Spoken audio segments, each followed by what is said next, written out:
Mula Fahmi cakap semula, kemudian Cik Rozwan pula. What is the research again? Something like investigation. Okay, investigation. Point awal tadi tu. Point baru. Tapi tadi yang first tadi tu that's a good point. Solution, to find a solution. To find solution kan? Cari penyelesaian kan? Okay. Yang Cik Rozwan cakap? Research is one process, satu proses untuk kita cari makna lah. Right. Makna dalam satu fenomena. Right. Kalau kita pergi Google Google gossip kan research kan? Betul, sebab kita nak tahu betul ke dia ni kahwin dengan dia ni, betul ke dia ni, kan? That's the research we keep going through. So we keep searching for research, we keep searching for news, evidence kan, to support lah the claim. Kan, claim lah. Okay, semua. Kalau Puan Rohaya ada apa nak share? Okay, Puan Rohaya diam. Okay, tak apa. So basically bila kita cakap pasal research, ya Puan Rohaya nak cakap ke? Pendidikan ni dia berlaku di lapangan lah. Right, dalam lapangan lah, maksudnya kalau saya di tempat kerja, di kan, di field lah, dekat field lah kalau kita nak cari. Kalau kat arkeologi site dia pergi dekat ni lah, dekat tempat arkeologi lah kan. Okay, kat lembah Bujang ke and everything. So this is lapangan, dan it could be anywhere lah. Kalau social science, dia dalam masyarakat lah. Okay. So outline sikit lah. Kalau bila kita cakap research ni, ada sikit beberapa definisi yang related. Kita akan cakap pasal science, kita akan cakap pasal teori, kita akan cakap pasal inquiry, penemuan. Okay. Jadi, dan kita cakap pasal research paradigm.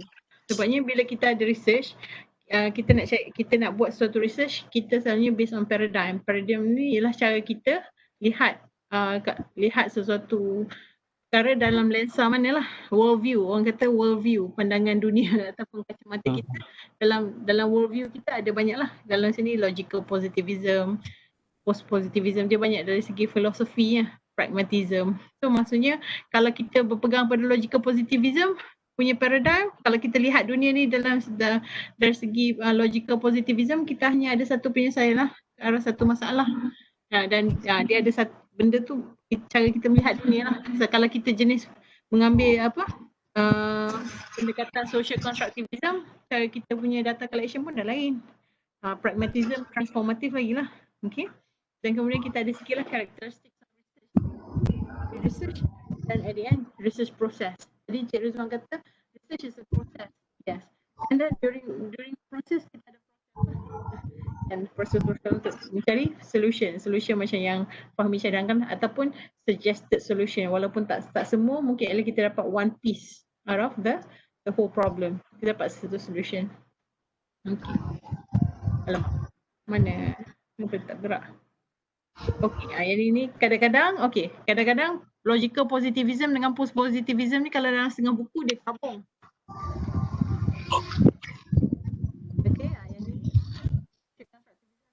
Kalau setengah buku dia panggil interpretive social science. Yang ni kadang-kadang dia gabung, dia panggil critical social science. So this is based on kita punya berdasarkan falsafah lah, philosophical foundations. Ada ontologi, epistemologi, etiologi, metodologi. Yang ni pun kita nak relate dengan setiap satu paradigm ni lah. Okay. Science. Okay. Science. Selalu bila kita cakap science, kita cakap pasal physics, kimia, bio kan. But it's actually an established of knowledge. Established knowledge, benda yang dah established. Ataupun satu usaha, it's a systematic endeavor ataupun proses tadi betul lah, proses, project. Okay, it's a systematic, kita buat systematically. Okay, and bila kita kita buat secara systematic, kita akan bina dan susun pengetahuan yang kita dapat tu dari segi testable explanations. Kita boleh predict, kita boleh decide, dan kita boleh faham lah sesuatu fenomena. Okay, that's the science. And kat sini pun benda yang sama, observation, identification, penyelidikan, kajian and everything. And at the end, the common purpose of science ni sama ada kita nak generate teori ataupun kita nak verify teori. Kalau kita generate theory, basically usually we'll go with qualitative Sebabnya kualitatif ni kita just explore saja. All explore. Kita tahu apa jadi kat sini, so kita interview. Kita interview, okay, kat sini ada fenomena sekian-sekian, ataupun berdasarkan yang kita dapat ni, kita generate lah, okay. Pelajar dah tak boleh belajar secara guna teori kognitif yang lama. Dia dah kena perlu masuk satu inovasi lagi. So kita generate another teori lah. Teori kognitif yang lama tak boleh pakai. Contoh, okay, sebab kita dah explore sebab COVID-19 whatsoever, tak boleh. Okay, ataupun verify teori.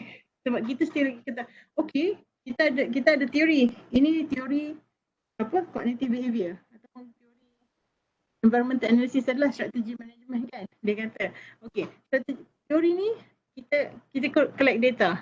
Support tak teori tersebut? Jadi kita verify lah teori tu. Macam tadi lah, kita ada teori remote learning. Okay. Teori remote learning, kita tanya-tanya kita based on teori tu, dan kita create instrument based on teori tu, dan support tak teori tersebut? Kalau support, maksudnya kita verify, kita sahkan teori tersebut lah. Sama ada kita masih kukuhkan teori tu, ataupun kita just boleh remove ataupun just move on with a new theory, yang generate new theory kan. Okay.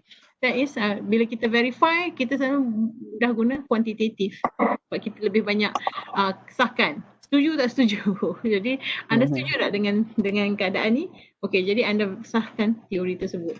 And at the end, science is human creation. So basically kalau dulu kalau kat barat kan selalu dia kata religion is not science. Okay, but because kalau kita orang Islam, kita cakap lah religion is higher than science. Because science is human creation. So maybe they haven't found what is religion.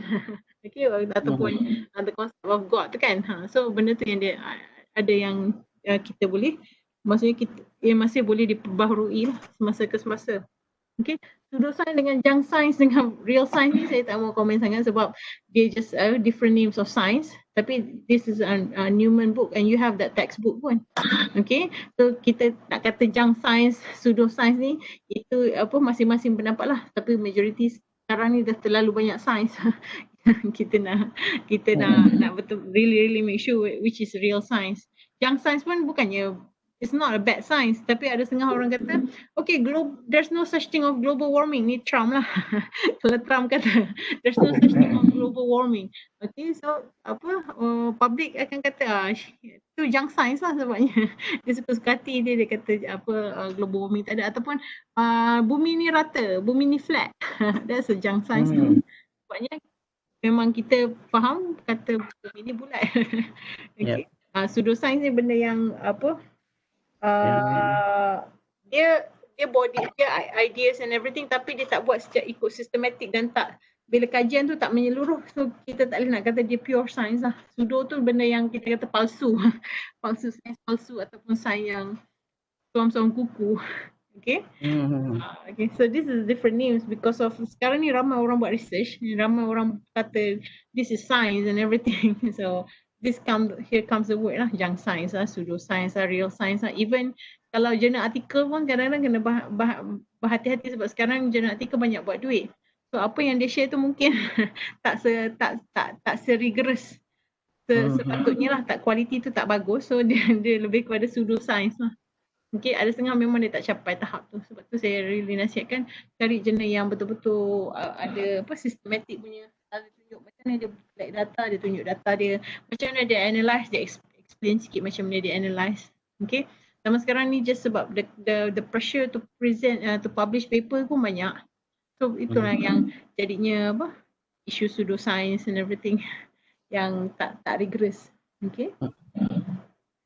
Okay, social science a science. Apa pendapat?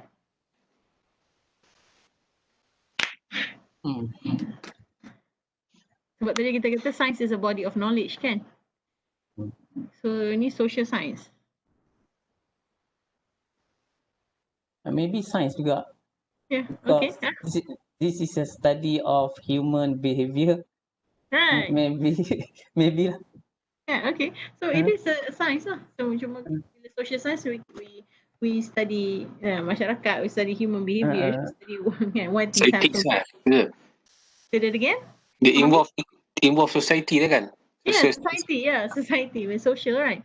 So bila science sebab sains yang selalu kita tengok, okey, kenapa mikroorganisma membiak, apa vaksin kepada COVID-19, itu sains, pure sains lah.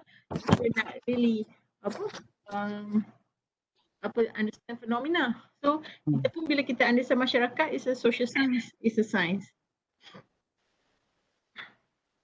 And then bila cakap pasal sains, ada teori, sebabnya body of knowledge tu dia start daripada teori. Sebab apa kita buat research tadi, kita kata kita nak generate ataupun verify teori, kan? So what is a theory? Theory is actually interrelated construct, ataupun construct ni kita boleh kata variable lah, ataupun apa pemboleh ubah yang macam okey, pemboleh ubah A relate dengan pemboleh ubah B. Jadi pemboleh ubah A dengan B berhubung, ataupun pemboleh ubah B yang memberi kesan kepada pemboleh ubah B. Contohlah. Jadi bila dia dah gabung semua dan dia really specify hubungan antara pemboleh ubah tu, dia akan, dan sebab tu, okey, sebab itulah pelajar, okey Puan Rahaya, thank you. Okay, sebab itulah pelajar pelajar pula saya cakap. Variable tu dia akan explain sesuatu hubungan antara pemboleh ubah tu, dia explain satu fenomena, dia relate lah dengan teori. Dia jadilah teori. Jadi okey, teori pembelajaran maksudnya pelajar kena ada motivasi dulu. Lepas motivasi kena ada lepas motivasi kita cakap pasal apa kalau selalu minat pula. Bukan, selalu motivasi self efficacy. Efikasi kendiri. Efikasi kendiri dengan motivasi berkait rapat. Dan lepas bila benda ni, bila efikasi dengan motivasi ni dia berkait rapat, dan ada pula bila apa yang menyebabkan motivasi tu dan efikasi tinggi, sesuatu yang dalaman ke, sesuatu yang luaran ke, kan? Jadi dia hubungan dia. Jadi bila kita cakap okey, pelajar ada minat untuk belajar sebab dalam teori motivasi ataupun teori efikasi self-determination teori, dia ada elemen-elemen tersebut. Kalau dalam strategic management, kita nak kata macam mana? Kita nak kata strategic management saya susah nak bagi contoh. Teori apa yang Encik Rosman tahu lah pasal strategic management? Mungkin variable ya. Teori maksudnya dalam teori tu ada variable tu berhubung, dan sebab hubungan antara variable tu dia menyebabkan suatu fenomena. Teori. Macam tadi environment analysis teori tu teori ke? Itu teori ke?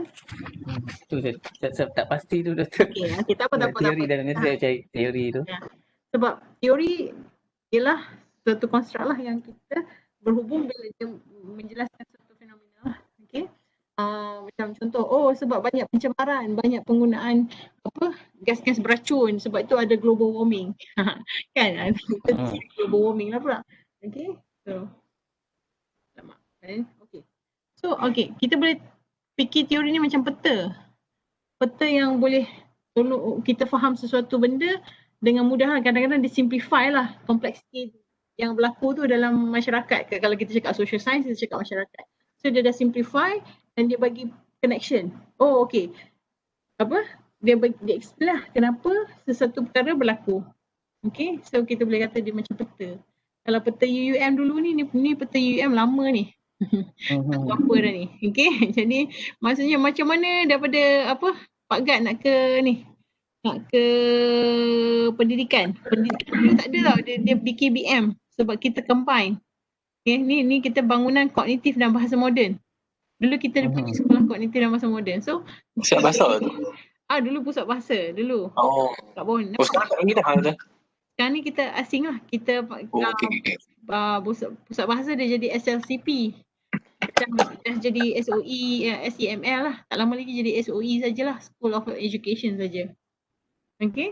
So macam mana kita nak daripada this is the UUMO lah. Lepas tu nanti kita tambah lagi. So dulu rasanya tak ada pendidikan lah. Sekarang ada pendidikan. So teori ni kita boleh tambah, kita boleh buang lah konstruk dia selagi mana kita rasa perlu lah. Okay, dulu tak ada, di KG6 ni ada Biki kat MMTC je, tapi depan STML tak ada lagi lah. So yang ni jadi bila kita tambah sesuatu bangunan atau sesuatu konstruk tu, bangunan tu kita boleh anggap macam variables lah. Okay, pemboleh ubah. kita boleh buang, kita boleh susun lah untuk make sure kita punya teori tu lebih jelas, lebih difahami. Okay. Okay, dia patutnya simple sebabnya dia patutnya simplify lah. Kadang-kadang selalunya yang selalu buat teori ni kuantitatif lah. Dan dia banyak juga yang tak consider other complexity. Kalau kita akan guna apa yang kita minat lah untuk cari sebab we cannot solve the whole problem. Okay. So, it should be simple, consistent dan kadang-kadang ada orang kata teori tu mesti dalam bentuk gambar rajah. It's not necessary. Kadang-kadang teori dalam bentuk perkataan, dia just dalam bentuk explanation. Sebab susah juga, ada setengah teori susah nak explain dalam bentuk gambar rajah. Okay. Okay. It clarifies thinking, extends understanding, deepens discussion and enriches analysis. Sebab based on the theory, kita boleh bagi tahu lah sebab apa kita dapat findings kita A. Sebab kita dapat findings kita tak macam teori. Sebabnya kita tak cukup sampel. Okay. Ataupun sebab sampel kita berbeza. Sebab teori ni teori di barat. Kalau nak contextualize dengan di Malaysia ni lain sikit. Sebab kita berbilang bangsa budaya dan ada cultural sensitivity contoh. Okay. So those are the things yang kita boleh buat lah. So teori it's not solid jugalah. Tapi kalau dah selalunya kalau orang cite dan expand and verify, teori tu akan jadi satu teori yang lebih kukuh ataupun lebih dia akan inovasi lah. Dia berlaku evolusi dalam teori tu. Okay. Jadi dia advanced knowledge lah. Okay, bila kita faham sesuatu teori tu, kita the solution will improve dan knowledge will improve jugalah, advanced knowledge. That's the theory. Okay, social theory ni kalau teori kita understand social worlds, how people interact, hubungan tadi kan Cik Rozwan kata. Okay, saya nak try. Okay. Tak boleh. Okay, ni examples lah. Examples yang banyak. Teori-teori yang banyak lah. Yang setakat ni yang yang establish, yang orang tak kata lagi. Okay, teori teori yang kata manusia tu daripada monyet tu siapa? Teori Darwin. Teori Darwin dah debunk dah. Orang dah debunk dah kan. Sebabnya there's no evidence kita memang datang daripada monyet. Teori jugalah. Basically these are the some established ataupun tapi sebenarnya ada lagi dekat barat still lagi orang terima teori tu, especially those yang dia kata diri dia atheist. Evolution. Dia study about evolution. Right. Bila dia tengok tu, the more they study, the more they get confused. So because they are just based on the knowledge of the science that they can see lah, tangible. Dia tak boleh tengok the concept is higher, something that intangible, dia tak boleh terima lagi lah. Okay, so yang manusia ni lahir pada Nabi Adam tu tak ada lagi, tapi itu atheist lah, pengalaman atheist kan. Jadi benda tu ada yang dah debunk lah, teori-teori tersebut. These are the established one. Setakat ni lah. Kalau kita dalam educational psychology, kita tengok personality, social development ni macam mana kanak-kanak dia adalah. Erikson kata masa budak-budak kita macam mana, makan dewasa macam mana, sampai satu tahap dia macam mana. Jadi based on konsep-konsep tu atau konstruk-konstruk tu, dia dah create kan satu teori hubungan psikososial manusia lah, development macam mana manusia berkembang. Okay, ini learning cycle. Dia kata pembelajaran tu dalam bentuk kitaran. Kan? Itu satu model teori benda yang sama kan. Kadang-kadang dia guna model, kadang-kadang dia guna teori sebabnya bila dia kena buat model dulu baru dia boleh come up with teori. Okay, yang ni tadi saya cakap tadi, self-determination theory ataupun teori motivasi intrinsik. Okay, apa yang menyebabkan seseorang tu self-determine, mesti nak dapat HLP. Sebab kalau tak lepas HLP, kena bayar balik kan. Yeah, of course. Itu dia punya external punya push lah. So dia adalah external motivation, internal intrinsic motivation, extrinsic motivation kan. Okay. Theory of instruction, everything. Yang selalu ni, yang banyak ni sebenarnya MAD lah. Dan saya rasa dia ada masuk tak teori teori nama apa? Management MSc. Saya tak ada.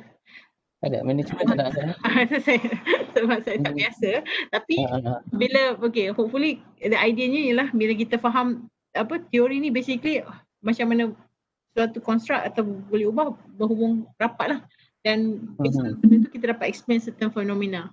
Okay, the whole idea macam tu lah Cik Rozan ya. Ya. Okay, contohlah yang ni learning cycle model. Yang dia kata okay, maksudnya manusia belajar first kena ada pengalaman konkret. Kalau lebih dia buat hands on, dia lebih faham. Lepas dia buat hands on, dia reflect. Dia ingat balik, oh tadi buat macam mana, kena tekan switch ni baru boleh bergerak mesin ni. Okay, lepas tu dia boleh dah, dia boleh tengok abstract lah, dia boleh conceptualize sesuatu pengalaman tu yang dia buat daripada reflection and everything. Secara abstract dia boleh agaklah okay. Sepatutnya kalau kita tambah benda ni, dia tak buat lagi pun dia dah boleh conceptualize. Okay, motor ni akan bergerak macam ni sebab tadi sebab engine tu kita tak tambah lagi power ke apa kan. Okay. You keep practicing active experimentation. Patah balik lah bila active experimentation you have to do concrete experience lagi. Maksudnya kena buat sendiri balik. Hands on terus ada learning cycle model. Yang ni kalau dalam pengajaran ke pembelajaran ke kalau kita mengajar kan, kita bagi student buat dulu, kita ask them to review or tanya pendapat, tanya reflection and everything, dan kita kita start with the planning ni. Ada setengah dia kata dia start with the planning, the abstract ni. Ada setengah dia kata buat do dulu. So tak kisahlah yang mana satu, at the end it is a cyclical. So Dewey kata learning is a cycle, so learning cycle model. That's theory. Yang ni pun teori juga, theory of instruction. Ni cognitive development theory Jerome 1966. Betul. Ada teori yang masih boleh pakai macam teori leadership system boleh pakai. Ada setengah bila saya bincang dengan pensyarah-pensyarah strategic management, ada setengah teori dah obsolete. Kita tak pakai macam teori autokratik tu, kita tak guna dah. Kan? Teori kepimpinan autokratik tu ada lagi ke? Ada lagi mungkin. Hitler pun dah tak ada. Yang ni mix ni kot. Oh, mix lah kan? Authoritarian lah ceritanya. Authoritarian. Okay. Authoritarian. Teori authoritarian. Demokratik. Mungkin demokratik, Laissez-faire. Laissez-faire. Oh, okay. You can choose ini.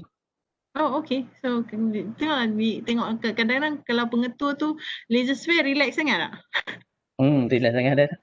Relax. Masya Allah kalau pengetua laissez-faire. Kalau pengetua autokratik, penat. Ataupun pengarah lah kan kalau matrik kan? Matrik pengarah. Kalau guru besar laissez-faire, syok. Okay. So tapi itulah dia akan reflect kepada prestasi sebab ada setengah dia kata teori ni obsolete dah tak apa dipakai sebab dia banyak inovasi, dia dah berkembang, dia dah combine dengan 2-3 lagi jenis teori dan dinamakan teori baru. Sekarang ni lebih kepada sustainable. Kita cakap pasal transformational kan. Lepas TN50 tu kan, walaupun TN50 Najib still lagi sebab TN50 start daripada wawasan 2020. Those are basically the policy start with the theory lah juga.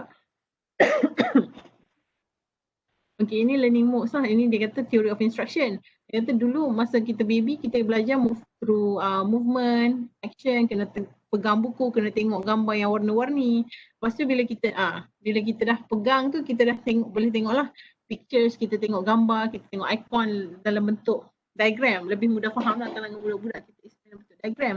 Sekarang kita boleh baca lah, kita boleh baca teks yang banyak-banyak tu pun kita boleh baca dah.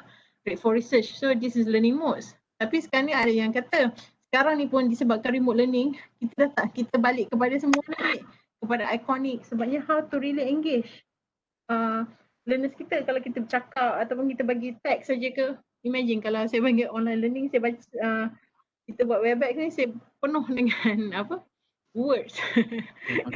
Pening tak nak baca. Lagi and everything.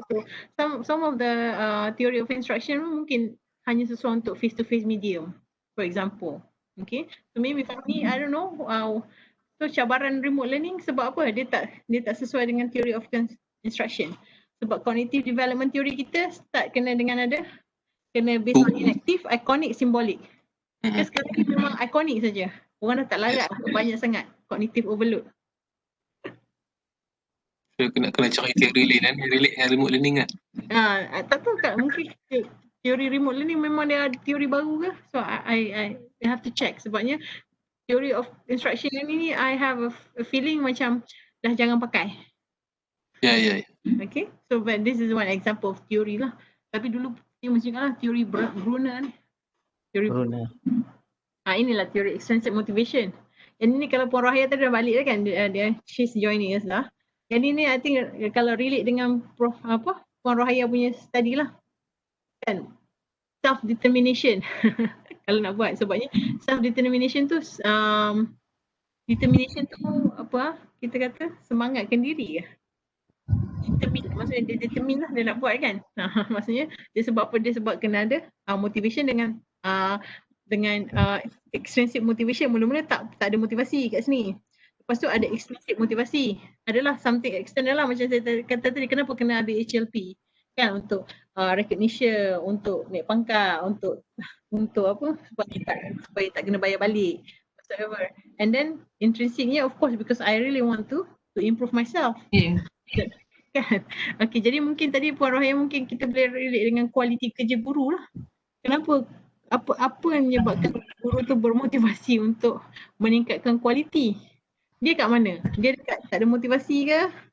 Kan tak ada skill ke? Guru-guru lama dah tak ada skill yang kata tadi kan? Kenapa tadi Puan Rahaya share dengan saya beberapa tahun ada biasa. kan dia tak ada kontrol. Sebabnya pengetua terlalu ni lah. Micromanage semua benda, so dia tak ada control, tak ada dependent, tak ada flexibility untuk buat kerja, dia tak ada motivasi. Dia ada bila dah masuk extrinsic motivation ni, apa dia? Ada financial implication, kalau buat benda dapat duit atau naik gaji, okay? Ataupun ada endorsement of goals. Ni rewards, kalau tak buat kena punish, kalau buat dapat rewards. So at the end ni dia baru nak ke sini. Kualiti tu dia kadang-kadang relate dengan motivasi. Dan kita tengoklah kepimpinan, certain kepimpinan mungkin boleh improve that kind of thing sebab all of these are the source. So boleh guna teori ni kalau nak guna. So I'm not sure kalau boleh guna strategic management punya teori lebih bagus. Because this is learning theory lah basically. Bila kita kata self-determination continuum ni lebih kepada side lah. Educational psychology manusia dan untuk bantu pelajar lah. Tapi tak usah saya boleh bantu guru. Jadi kalau kita tengoklah kalau dia sesuai boleh guna teori ni. Ada setengah orang guna combination of theories. Okay. Ni pun sama juga. Pembelajaran lah, zone of proximal development. Maksudnya okay. Vygotsky kata manusia ni belajar dengan ada step-step dia. Dia masuk kat dalam zone. Satu zone. Mula-mula masuk kat zone yang luar ni, dia tak boleh buat apa-apa. Guide pun tak boleh. Lepas tu kita bagi lagi. Puan Rahaya tengah bercakap ke? Tak. Sebab dia tulis speaking. Okay. Okay. So, dia masuk kat sini, dia kata okay, masa ni kita bagi tugasan kat budak-budak tak boleh buat.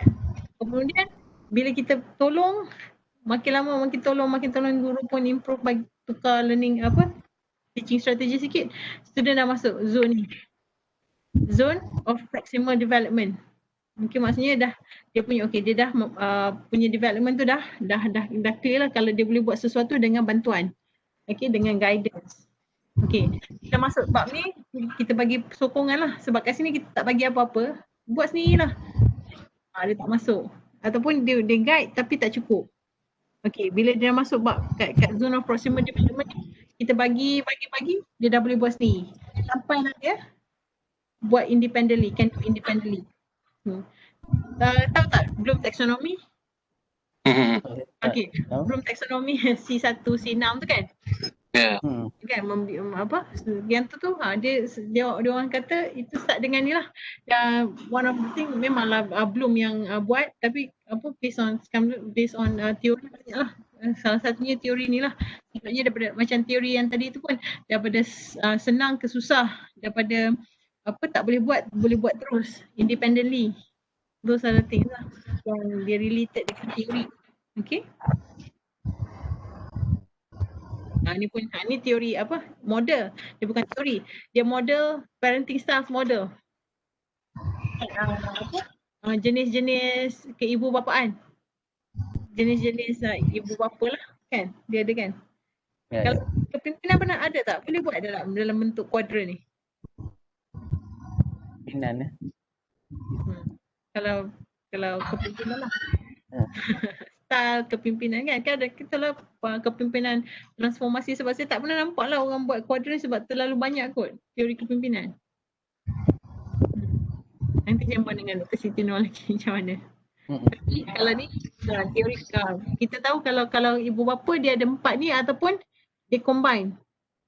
Sebab dia ada macam dia punya kalau autoritatif demand dia tinggi ibu bapa ni kan. Responsif pun tinggi. So macam tak boleh buat ini, tak boleh buat ini, ini boleh buat, semua dia control lah. Okay. Tapi maksudnya dia respon lah kalau anak bagus pun dia respon, anak tak bagus pun dia respon. Okay, yang ni dia kata authoritarian dah relax sikit kan. So they said this is the best authoritarian. I don't know how true it is. Okay. Yang tak bagusnya dua ni lah. Permissive ni dia respon, bagi duit, bagi apa semua, tapi dia tak demand banyak lah dengan anak dia. Yang ni tak kisah langsung lah, neglectful. Okay, yang ni dia bawa tambah lah. Dulu masa 1967 ada 3 je. Sekarang ni zaman mencabar ni tahun apa? 1983 dah. Ibu bapa start bekerja, especially bila woman dah start join the work field, dah bekerja kan. Ibu bekerjaya, semua dah ada neglectful bah. Itulah tahun 1983. Dah masuk lah. Dah lama dah. Maksudnya dia dulu 3, sekarang jadi 4. So model untuk perkembangan semasa juga. Okay. Ini yang terbaru kot. Kalau bab TPAC ni dulu memang satu masa tu semua nak buat pasal, semua refer kat TPAC. Sebab cikgu kena guna kan, dan kementerian pun banyak cakap pasal TPAC. Technological Pedagogical Content Knowledge. Maksudnya dia ada pengetahuan teknologi ada. Pengetahuan tentang konten ada, cikgu sains. Okay, so dia pandai guna teknologi. Lepas tu dia pandai mengajar. Okay, so yang ni dia tahulah konsep-konsep bio ke, kalau cikgu bio kan. So kena gabung semua lah untuk dapat yang tengah-tengah ni. Pernah dengar kan? Pandai matematik tapi tak boleh mengajar matematik. Kan, macam yang matematik punya teori semua tu. Tapi jadi kalau dalam cikgu, actually this is masa kita nak improve cikgu punya kompetensi lah. This TPAC ni masih in lah. Masih lagi in sebenarnya. Dia kena tahu semua. Jadi kalau remote learning mungkin lah. Remote learning mungkin Fahmi TPAC one of it ke? Kan? Sebabnya sebab dia involve teknologi. Right. Teknologi dan Content knowledge tu. Content knowledge definitely dia nak menyampaikan. Lepas tu cara nak menyampaikan tu pedagogical knowledge lah, cara dia nak mengajar tu. Kan, sebab dia tahu content tak saja dia pandai mengajar. Yes. Yeah, and then technology. So I don't know, maybe it's a combination of TPAC and something else lah with remote learning ni. Nanti saya try search tengok sebab dia pasal teori remote learning. Kan. Ini Kadang-kadang dia kata guna TAM, Technology Acceptance Model. Yang ni game based learning. Sekarang ni kan banyak kan main sambil belajar kan. Orang nak buat banyak dah nak buat apps and everything, dia guna game based learning. Apa input dia? Content dia, content pengajaran. Lepas tu karakteristik game macam mana kita nak masukkan. Jadi bila nak main main game dia ada pula kan. Dia kena nak main tu kita kena tengok pula siapa yang nak main. Lepas tu apa yang dia kena buat gamers tu. Lepas tu dia kena bagi feedback lah.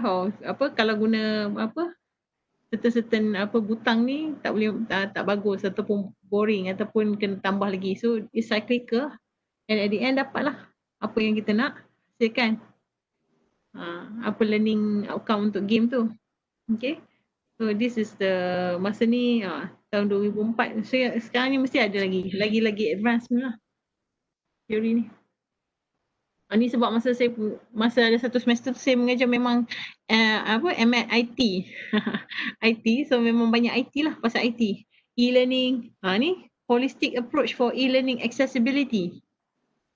Mungkin ni juga fahami. Kelly Phipps and Swift.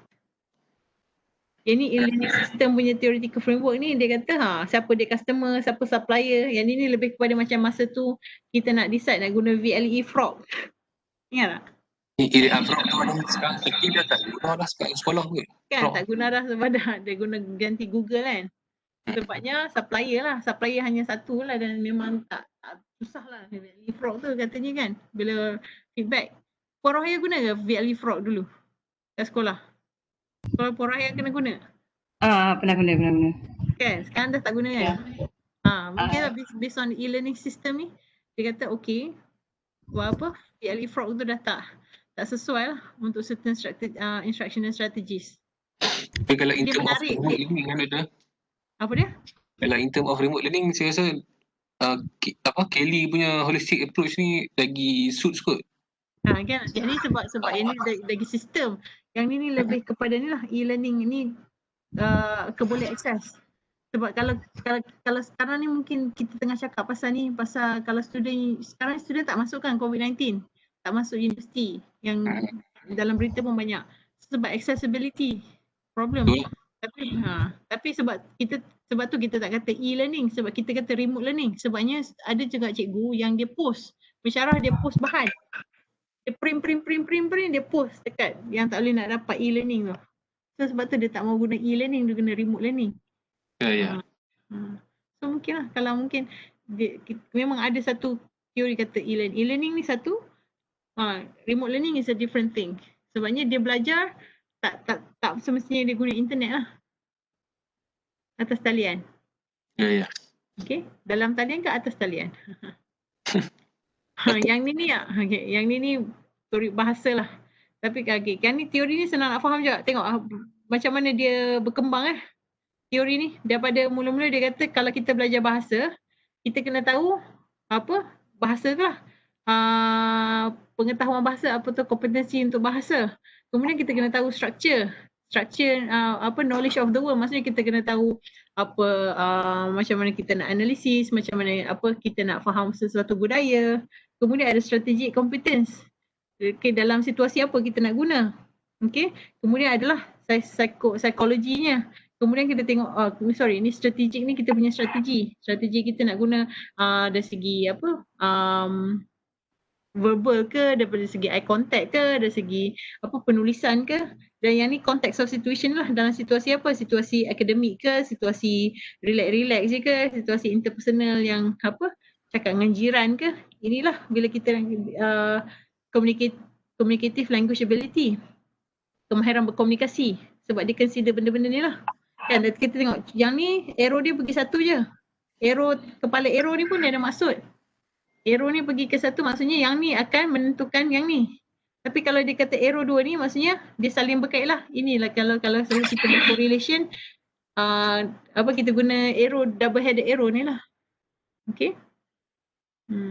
So kita tengok lah variable ni mesti dia hubung kait dengan benda ni. Sebab yang ni sebenarnya sentiasa berkait. Kemudian dia kata disebabkan kita kata nak lebih faham lah bila kita kata communicative language ability ni dia lebih kepada dalam otak manusia.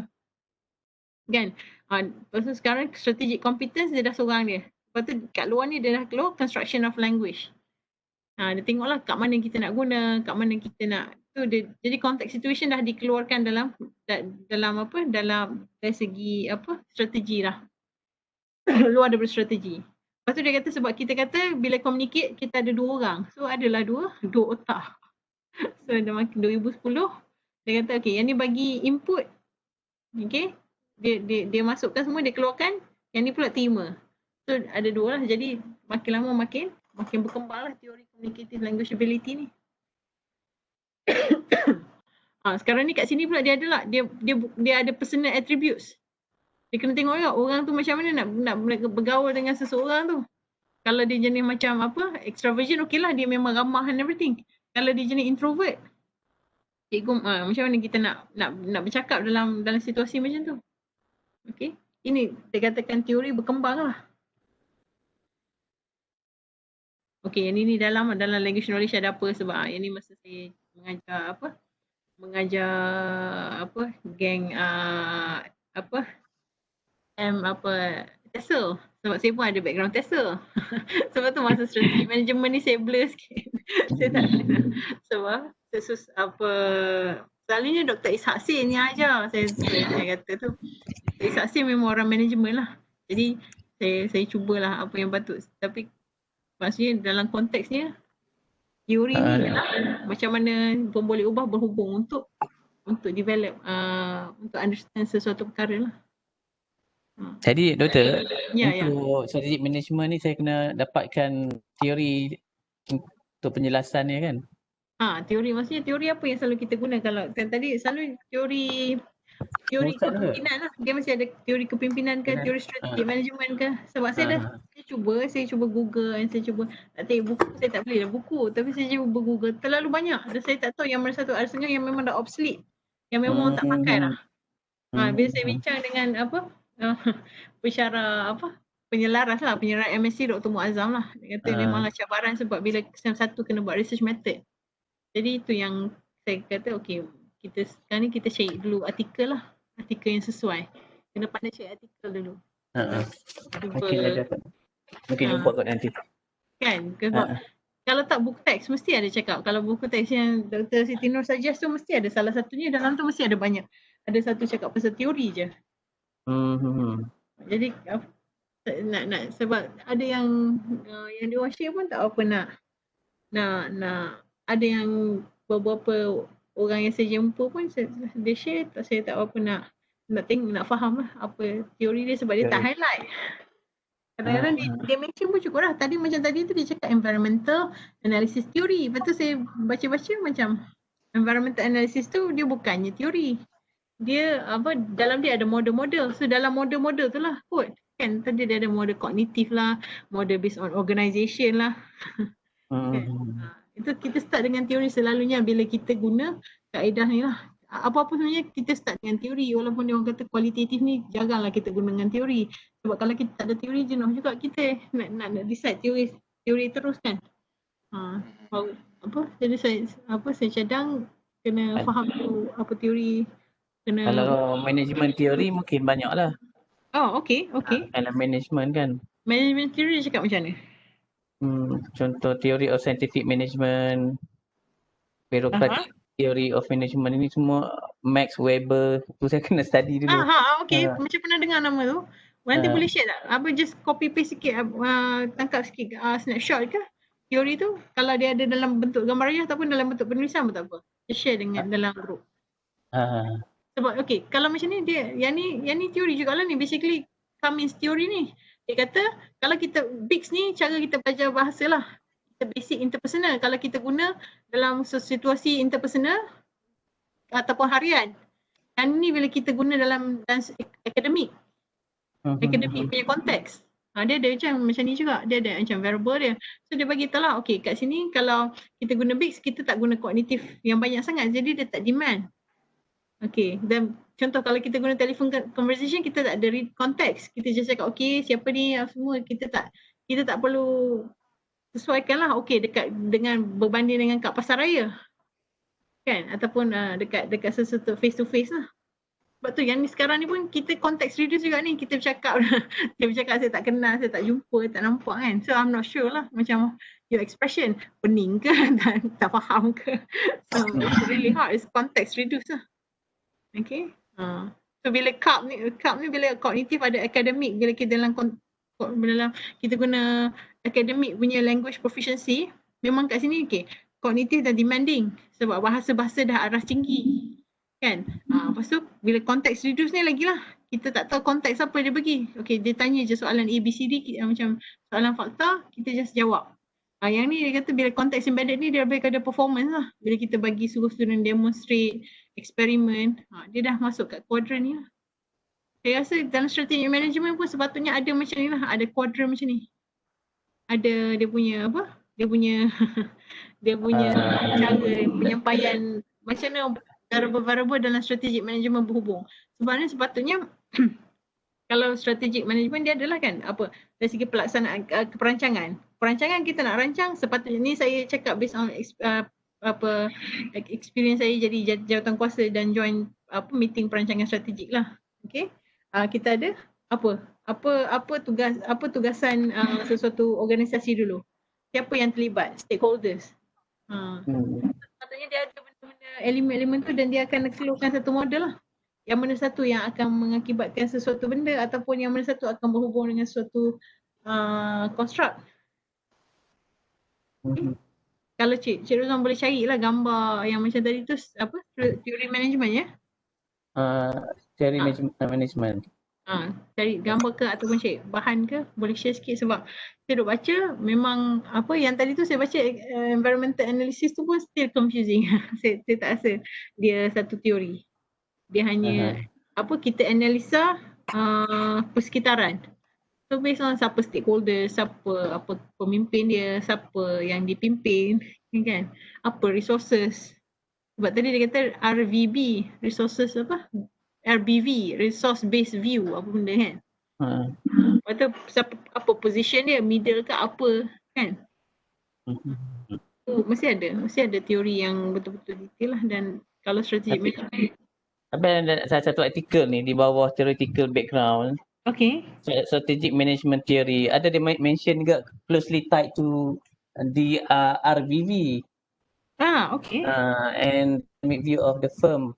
Saya perlu inilah. Okay. Sebabnya saja sebab tadi tu yang RBV tu, yang artikel yang ni. Yang ni RBV lah ni. Bawah strategic management ada RBV ni. Kan? Okay. This is a theory I think. Okay, now okay. Saya tak perasan sebab dia berkata environmental. Okay. So dalam ni ada RBV dengan positioning theory. Kalau positioning theory ni macam SWOT analysis katanya. Tak, actually dua. Sebenarnya empat-empat ni SWOT analysis lah. Strength, weakness, opportunity, threat tu. Okay. So betul-betul sebab tadi memang dia cakap macam tu. So maksudnya dia combine dua-dua ni lah. Maksud dalam SWOT analysis tu ada two theory tu. Mungkin. Kan sebab betul kat sini bawah resource base ni dia ada strategi. Tapi maksudnya kalau resource base dia hanya tengok strength and weaknesses. Kalau dia position, opportunity and threat. Kan? Macam opportunity and threat ni adalah kita scan external environment. So external ancaman lah, dan peluang. Resource base dalaman. Dalaman. Kekuatan organisasi. Okay. Pasal ni okay. Lepas tu baru masuk bawah-bawah ni ada strategic planning, budget, performance measurement. Betul lah ni kan? Sebab so pengalaman Cik Rizwan masa jadi ketua unit betul apa-apa yang apa benda yang dinyatakan sini, construct yang dinyatakan sini semuanya penting lah kan dalam yang ni bila kita create SWOT analysis kita akan guna semua ni lah. Macam external environment kita we call PESTEL kan, politik, ekonomi, sosial, kita kaji semua satu ni lah. Okay. Untuk yang dulu kita buat kita tak tahu ada dua teori ni, kita hanya buat je. Okay. Tambah kita nanti saya share jugalah dengan pensyarahan. Saya tanya-tanya, saya paksa dia orang jawab. Saya kata betul ke ni? Okay ke ni? Okay. Kalau rasa yang ni okey, boleh kembang. Kita kena tengok balik.